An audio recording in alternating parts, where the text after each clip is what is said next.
خلاصۂ تراویح میں آج ہم 14ویں تراویح رات کو ادا کی۔ آج 14واں رمضان ہے، روزہ ہے۔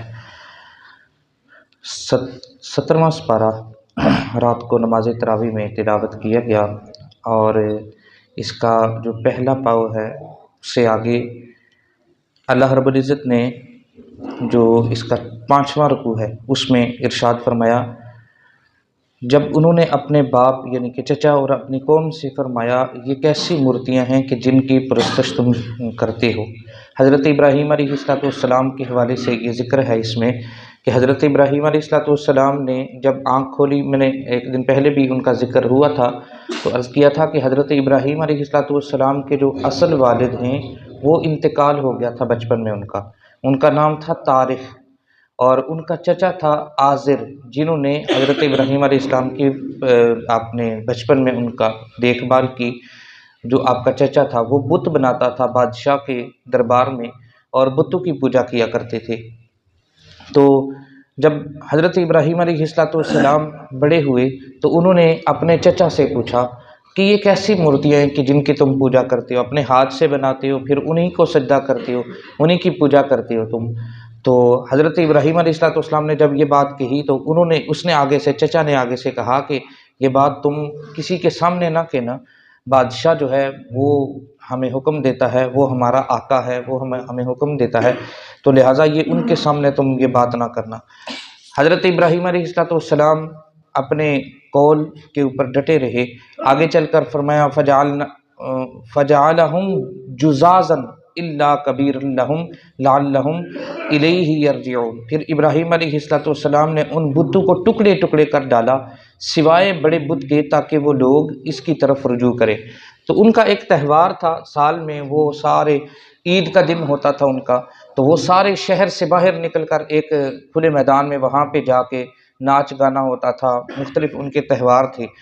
تو حضرت ابراہیم علیہ السلام نے بت خانے میں گئے اور جا کر بت توڑے، اور سارے بت توڑ کر وہ ایک جو سب سے بڑا بت تھا اس کے کندھے کے اوپر کلہاڑا رکھ کے تو آپ باہر آ گئے۔ اور ان کا طریقہ یہ ہوتا تھا کہ وہ جب میلے کے لیے جاتے تھے، شہر سے باہر جاتے تھے، تو کھانے تیار کر کے پکا کر بتوں کے آگے رکھ کے وہ جاتے تھے، اور واپس جب آتے تھے تو آ کر وہ کھانا اٹھا کر وہ کھانا کھایا کرتے تھے۔ حضرت جب وہ شام کو واپس آئے، انہوں نے آ کر دیکھا کہ ہمارے بتوں کو توڑا ہوا ہے، کس نے توڑا ہے؟ پتہ چلا ایک بندہ ہے جو ہمارے بتوں کے خلاف باتیں کرتا تھا۔ تو حضرت ابراہیم علیہ السلام کو بلا کر لایا گیا اور پوچھا کیا تم نے ہمارے بتوں کے ساتھ یہ کام کیا ہے؟ تو وہ کہنے لگا کہ میں نے تو نہیں کیا، جس کے کندھے کے اوپر کلہاڑا ہے اور وہ جو سب سے بڑا جو ہے وہ بت ہے، وہ اس چیز کا ذمہ دار ہوگا۔ ظاہر ہے آلہ قتل جو ہے اس سے برآمد ہوا، تو جس سے آلہ قتل برآمد ہوا وہی اس کا ذمہ دار ہوگا۔ تو کہنے لگے کہ اے ابراہیم، تم جانتے ہو کہ یہ بول نہیں سکتے۔ تو حضرت ابراہیم علیہ السلام نے کہا کہ جو بول نہیں سکتا تو وہ جو ہے وہ آپ اس کی پوجا کرتے ہو، اور جو خود اپنی حفاظت نہیں کر سکتے تو وہ تمہاری حفاظت کیا کریں گے؟ حضرت ابراہیم علیہ السلام کو بادشاہ کے سامنے پیش کیا گیا اور بتایا گیا، سارا ماجرا بتایا۔ بادشاہ نے کہا کہ تم کس کی پوجا کرتے ہو، کس کی عبادت کرتے ہو؟ حضرت ابراہیم علیہ السلام نے کہا میں اس رب کی عبادت کرتا ہوں جو تیرا بھی رب ہے اور میرا بھی، جو تجھے بھی پالنے والا ہے، تجھے بھی، تیرا بھی خالق ہے اور میرا بھی، میں اس کی عبادت کرتا ہوں، میں تیری عبادت نہیں کرتا۔ تو بادشاہ کے حکم کے اوپر 1 مہینے تک لکڑیاں جمع کی جاتی رہی، 1 مہینے تک اس کو ان لکڑیوں کو آگ جلا دی گئی، اور آگ جلتی رہی، 1 مہینہ تک آگ جلتی رہی، اور یہاں تک کہ اگر اوپر سے کوئی پرندہ بھی گزرتا تو وہ بھی جل جاتا تھا۔ اتنی تیز آگ کے اندر حضرت ابراہیم علیہ السلام کو ڈالا گیا، اور اللہ تبارک و تعالیٰ نے حضرت ابراہیم علیہ السلام کو محفوظ رکھا۔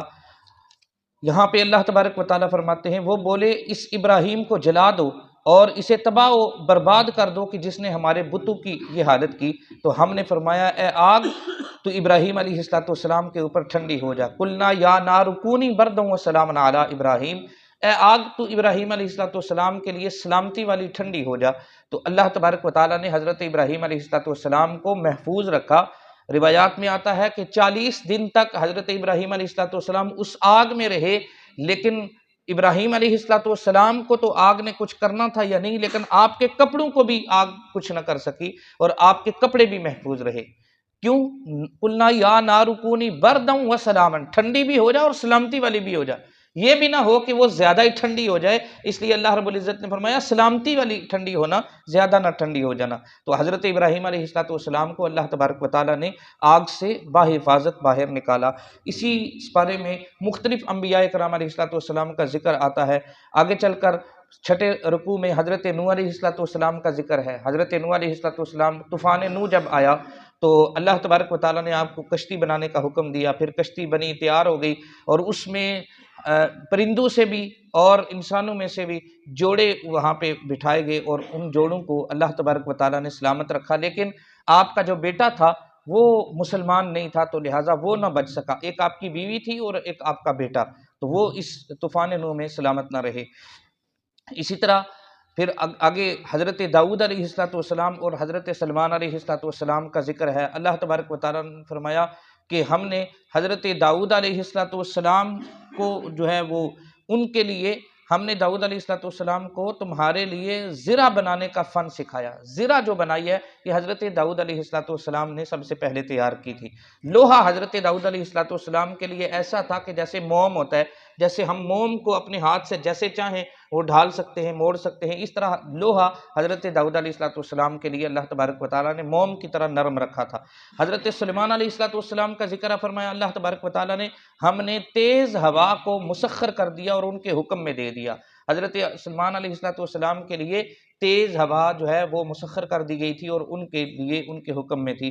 اسی طرح حضرت ایوب علیہ السلام کا بھی ذکر ہے، حضرت اسماعیل، ادریس، ذوالکفل، بے شمار انبیاء کرام علیہ السلام کا اس سپارے میں سورہ انبیاء کے اندر جو ہے وہ ذکر ہے۔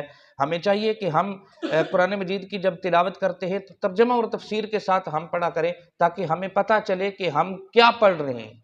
قرآن مجید پڑھنا ثواب ہے، اس سے انکاری نہیں ہے، لیکن اصل مقصد کیا ہے؟ قرآن مجید کو سمجھ کر پڑھنا، تاکہ ہم اس کے مطابق عمل پیرا ہو سکیں۔ اللہ تبارک و تعالی ہمیں قرآن مجید کی تلاوت کرنا